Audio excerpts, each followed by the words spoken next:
ഇനി എടുക്കാൻ പോകുന്ന നെക്സ്റ്റ് ടോപ്പിക്കാണ് വെലോസിറ്റി അപ്രോച്ച് അല്ലെങ്കിൽ വെലോസിറ്റി ഓഫ് അപ്രോച്ച്. ഇതെന്ന് പറഞ്ഞു കഴിഞ്ഞാൽ നമ്മളിപ്പം ഒരു ചാനലിനകത്ത് നമ്മളൊരു വിയർ കൺസ്ട്രക്റ്റ് ചെയ്തേക്കുവാണ്. ഈ വിയറിൻ്റെ അകത്ത് നമ്മൾ എന്തായിരിക്കും, ഇവിടെ നമുക്ക് വാട്ടർ ഫ്ലോ ചെയ്തായിരിക്കും വരുന്നത്. ഇങ്ങനെ വാട്ടർ ഫ്ലോ ചെയ്ത് വന്ന് നമുക്ക് എന്തായിരിക്കും ഇതിൻ്റെ അകത്തോട്ട് താഴോട്ടായിരിക്കും, ഇവിടുന്ന് വരെ നമുക്ക് താഴോട്ടായിരിക്കും ഫ്ലോ ചെയ്ത് പോകുന്നത്. അപ്പോൾ ഈ വാട്ടർ ഈ വിയറിൻ്റെ അടുത്തോട്ട് വരുമ്പോൾ ഇവിടെ ഒരു വെലോസിറ്റി വരത്തില്ലേ, ആ വെലോസിറ്റിയെ വിളിക്കുന്ന പേരാണ് വെലോസിറ്റി ഓഫ് അപ്രോച്ച്. അതിനെ ഡിഫൈൻ ചെയ്യുന്നത് velocity with which water approaches or reaches the weir or notch before it flows over it. അതായത് എന്തായിരിക്കും, നമുക്ക് ഈ വിയറിൻ്റെ ഇവിടം വരെ വരുന്ന ആ ഒരു വെലോസിറ്റിയെ വിളിക്കുന്ന പേരാണ് എന്താണ്, വെലോസിറ്റി ഓഫ് അപ്രോച്ച്. ഡെഫിനിഷൻ ഒന്ന് എഴുതിക്കാം. The velocity with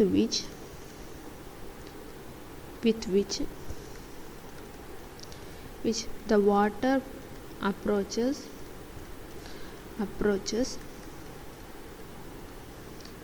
or reach the weir or notch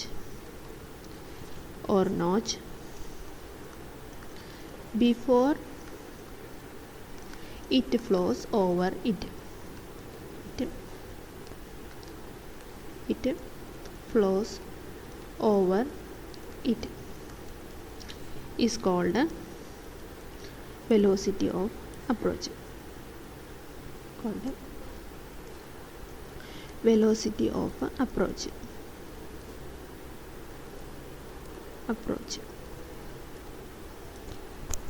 നമുക്ക് ഇവിടെ ഒരു വെലോസിറ്റി വരുന്ന കാരണം നമുക്ക് എന്തായിരിക്കും, ഇവിടെ ഒരു അഡീഷണൽ ഹെഡും കൂടെ വരും. ആ ഹെഡിനെ വിളിക്കുന്ന പേരാണ് HA എന്ന് പറയുന്ന ഒരു അഡീഷണൽ ഹെഡും കൂടെ നമുക്ക് എന്തായിരിക്കും ഈ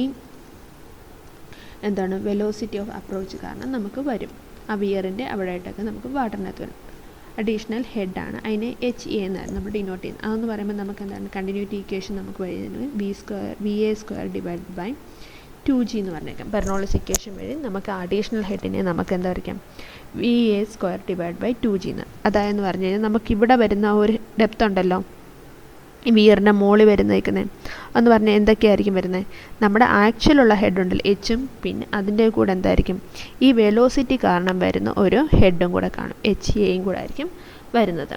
അപ്പോൾ ഇനി നോക്കിക്കേ, ഇവിടോട്ട് വരുമ്പോൾ നമുക്ക് എന്തായിരിക്കും, ഇവിടെ വരുന്ന ഹെഡ് എന്ന് പറയുമ്പോൾ എന്തായിരിക്കും, ഇവിടുത്തെ ഹെഡ് എന്ന് പറയുകയാണെങ്കിൽ നമുക്ക് ഈ ഫ്ലോ ചെയ്ത് കഴിഞ്ഞിട്ട് ഇവിടെ വരുമ്പോൾ നമ്മുടെ ഹെഡ് എന്തായിരിക്കും, ഇവിടെ വരുന്ന ഹെഡ് HA എന്നായിരിക്കും ഇവിടുത്തെ ഹെഡ് നമുക്ക് വരും. അതായത് ഇവിടെ ഹെഡ് വരും, നമുക്ക് ഇവിടെ എന്തായിരിക്കും വെലോസിറ്റി ഓഫ് ഫ്ലോ തന്നെയായിരിക്കും. ഇവിടെ നമുക്ക് വാട്ടർ ഫ്ലോ ഈ വെലോസിറ്റി കാരണം തന്നെയായിരിക്കും ഫ്ലോ ചെയ്യുന്നത്. അതുകൊണ്ടാണ് ഇവിടുത്തെ ഹെഡ് നമുക്ക് HA ആണ് എടുത്തേക്കുന്നത്. അപ്പം നമുക്ക് എഴുതാം the initial and final heights of water over the weir or notch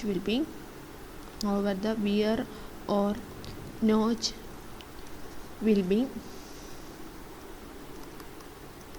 be H plus HA and HA respectively.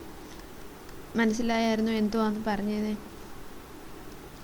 അതായത് നമുക്ക് ഇവിടെ നമ്മൾ എന്തായിരിക്കും ഫ്ലോ ചെയ്യുമ്പോൾ നമുക്ക് എന്തായാലും ഒരു വെലോസിറ്റി വരും. അതായത് നമ്മളൊരു വിയർ അല്ലെങ്കിൽ നോച്ചിൻ്റെ അടുത്തോട്ട് വെള്ളം ഫ്ലോ ചെയ്ത് വരുമ്പം ആ വെള്ളത്തിനുണ്ടാകുന്ന ആ വെലോസിറ്റിയാണ് വെലോസിറ്റി ഓഫ് അപ്രോച്ച് എന്ന് പറഞ്ഞ് വിളിച്ചേക്കുന്നത്. നമ്മൾ ബെർണോളിസ് ഇക്വേഷൻ പഠിച്ചത് കാരണം നമുക്കറിയാം ഇവിടുത്തെ ഈ വെലോസിറ്റി ഇവിടെ നമുക്ക് എന്തായിരിക്കും, ഈ വെലോസിറ്റി കാരണം ഒരു ഹെഡ് കൂടെ ഫോം ചെയ്യും. ആ ഹെഡിനെ നമ്മൾ വിളിച്ചേക്കുന്നതാണ് HA എന്ന്. അതുകൊണ്ട് HAയുടെ റിലേഷൻ എങ്ങനെയായിരിക്കും, Bernoulli's equation VA² divide by 2G. അതായത് നമ്മൾ H = V² ബൈ 2G നമ്മൾ പഠിച്ച പോലെ തന്നെ ഇവിടെ വരുന്ന head VA² divide by 2G എന്നായിരിക്കും വന്നേക്കുന്നത്.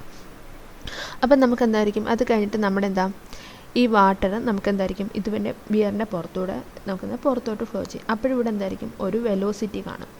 അപ്പോൾ എന്തായിരിക്കും ആ വെലോസിറ്റി എന്ന് പറയുന്നത് നമുക്ക് എന്താണ് വെലോസിറ്റി ഓഫ് അപ്രോച്ച് തന്നെയായിരിക്കും. അപ്പോൾ ഇവിടെ വരുന്ന ആ ഹെഡിനെ വിളിക്കുന്ന പേരാണ് HA എന്ന് പറഞ്ഞ് വിളിക്കുന്നത്. ഇനി ഒരു ഇമ്പോർട്ടൻ്റ് കാര്യം എന്ന് പറഞ്ഞു കഴിഞ്ഞാൽ, നമ്മൾ ഡിസ്ചാർജ് കാൽക്കുലേഷൻ ചെയ്യുമ്പം നമ്മൾ വിയറിൻ്റെ കേസിൽ നമ്മൾ വി എനെ നമ്മൾ കൺസിഡർ ചെയ്യുകയും പിന്നെന്തുവാണ് നോച്ചിൻ്റെ കേസിൽ വി എ നമ്മൾ നെഗ്ലക്റ്റ് ചെയ്യുകയായിരിക്കും ചെയ്യുന്നത്. കാരണം നോച്ചിൻ്റെ കേസിൽ നമ്മൾ വി എയുടെ വാല്യൂ നെഗ്ലക്റ്റ് ചെയ്യുന്നത് എന്താണെന്ന് പറഞ്ഞാൽ സെയിം ലെവലിലോട്ട് ഫ്ലോ ചെയ്ത് പോകുന്നതാണ്. നമുക്കൊരു വെലോസിറ്റിയുടെ ആവശ്യം വരാത്ത കാരണം നമ്മൾ എന്തായിരിക്കും അതിനെ നമ്മൾ നെഗ്ലക്റ്റ് ചെയ്തങ്ങ് കളയും. നമ്മൾ ഇനി ഇതിൻ്റെ ഡെറിവേഷൻ കണ്ടുപിടിക്കാൻ വേണ്ടിയിട്ട് നമ്മൾ ഫസ്റ്റ് എന്തായിരിക്കും, നമ്മളിപ്പോൾ ഒരു റെക്റ്റാങ്കുലർ വിയറിൻ്റെ കേസാണ് കൺസിഡർ ചെയ്യുന്നത്. റെക്റ്റാങ്കുലർ വിയറിൻ്റെ കേസിൽ നമുക്ക് ഫസ്റ്റ് നമുക്ക് എന്തായിരിക്കും ഒരു ഡിസ്ചാർജ് അറിയാം. ഒരു Q1 എന്ന് പറയുന്നത് നമുക്ക് ഡിസ്ചാർജ് എന്തായിരിക്കും, വിയറിൻ്റെ കേസിൽ 2/3 into CD into L into √2G into H⁻³ എന്ന് പറയുന്നത് നമുക്ക് ആദ്യം ഇനീഷ്യലായിട്ട് വരുന്ന ഒരു നമ്മുടെ ഇപ്പോൾ ഒരു വിയറുണ്ട്. എന്താണ് ഇവിടെ ഒരു വിയറുണ്ട്. നമുക്കിവിടെ എന്താണ് വാട്ടറിൻ്റെ ഹെഡ് വന്നിട്ടുണ്ട്. ഇവിടുത്തെ വാല്യൂ H വരും. ഇനീഷ്യൽ കേസ് വെച്ചിട്ട് നമ്മൾക്ക് എന്താണ് ഈ വാല്യൂ വെച്ചുള്ളത് നമ്മൾ കൺസിഡർ ചെയ്തു. അത് കഴിയുമ്പോൾ എന്തായിരിക്കും ഇവിടെ നമുക്ക് എന്തായിരിക്കും നമുക്ക് ഇതിൻ്റെ അകത്ത് നമുക്ക് ഡിസ്ചാർജ് കിട്ടും. ഈ ഡിസ്ചാർജ് കിട്ടിക്കഴിയുമ്പോൾ നമുക്ക് എന്തായിരിക്കും കണ്ടിന്യൂറ്റി ഇക്വേഷൻ യൂസ് ചെയ്തിട്ട് നമുക്ക് എന്തായിരിക്കും ഇവിടുത്തെ വെലോസിറ്റി ഓഫ് അപ്രോച്ച് നമുക്ക് കണ്ടുപിടിക്കാം. ബൈ കണ്ടിന്യൂറ്റി ഇക്വേഷൻ്റെ അകത്തുനിന്ന് നമുക്ക് Q1 = A ഇൻറ്റു VA² എന്ന് പറഞ്ഞിട്ട് കണ്ടുപിടിക്കാം. എന്നിട്ട് എന്തായിരിക്കും VA1 എന്ന് പറയുമ്പം = Q/A എന്ന് പറയുന്നുള്ളത് കണ്ടുപിടിച്ച് കൊടുക്കാം. ഇനി അടുത്തതെന്ന് പറഞ്ഞു കഴിഞ്ഞാൽ അപ്പം നമുക്ക് എന്താണ് ഇവിടുത്തെ ഹെഡ് എത്ര എന്നുള്ളത് കണ്ടുപിടിക്കണം.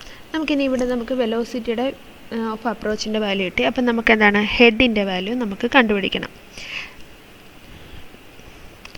Additional head due to velocity of approach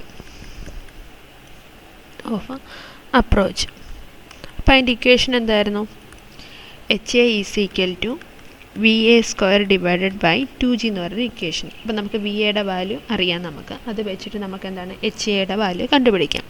ഇനി നമുക്ക് ആക്ച്വലി ഇതിൻ്റെ അകത്തെന്ന് പറയുമ്പോൾ ഡിസ്ചാർജ് വരുവാണെങ്കിൽ നമ്മുടെ എന്താണ് ഇവിടെ വിയറിൻ്റെ ഇവിടെ വരുമ്പോൾ എന്താണ് Hൻ്റെ കൂടെ ഒരു HAയുടെയും കൂടെ വാല്യൂ വരും.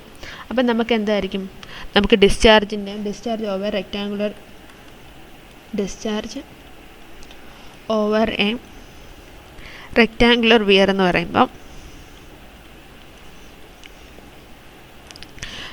പറയുമ്പം എങ്ങനെയായിരിക്കും കിട്ടുന്നത്, Q = 2/3 into CD into L into √2G into നമുക്ക് എന്തായിരിക്കും വരുന്നത്, നമുക്ക് ആദ്യം ഒരു ഇനീഷ്യൽ ഇവിടെ നോക്കി നമുക്ക് ഇനീഷ്യൽ ഹെഡ് എന്ന് പറയുമ്പോൾ എന്തായിരുന്നു H+HA എന്ന് വരുന്നുണ്ട്. ഫൈനൽ ഹെഡ് എന്ന് പറയുമ്പോൾ എന്താണ് HA ആണ് വന്നേക്കുന്നത്. അപ്പം നമുക്ക് എങ്ങനെയായിരിക്കും ഇനീഷ്യൽ ഹെഡ് എന്ന് പറയുമ്പോൾ എന്താ H+HA (3/2) മൈനസ് HA⁻³ എന്നായിരിക്കും വരുന്നത്. അപ്പോൾ നമുക്ക് എന്തായിരിക്കും അവിടുത്തെ ആക്ച്വൽ ഡിസ്ചാർജ് നമുക്ക് കാൽക്കുലേറ്റ് ചെയ്യാൻ വേണ്ടി പറ്റും. ഇങ്ങനെയാണ് നമ്മൾ എന്താണ് വെലോസിറ്റി അപ്രോച്ച് വെച്ചിട്ട് നമുക്ക് പ്രോബ്ലം ചെയ്യുന്നത് എങ്ങനെയാണെന്നുള്ളത്. ഒരു പ്രോബ്ലം ചെയ്ത് കഴിയുമ്പോൾ നിങ്ങൾക്ക് കുറച്ചുകൂടി ഇത് കാര്യമായിട്ട് മനസ്സിലാകും.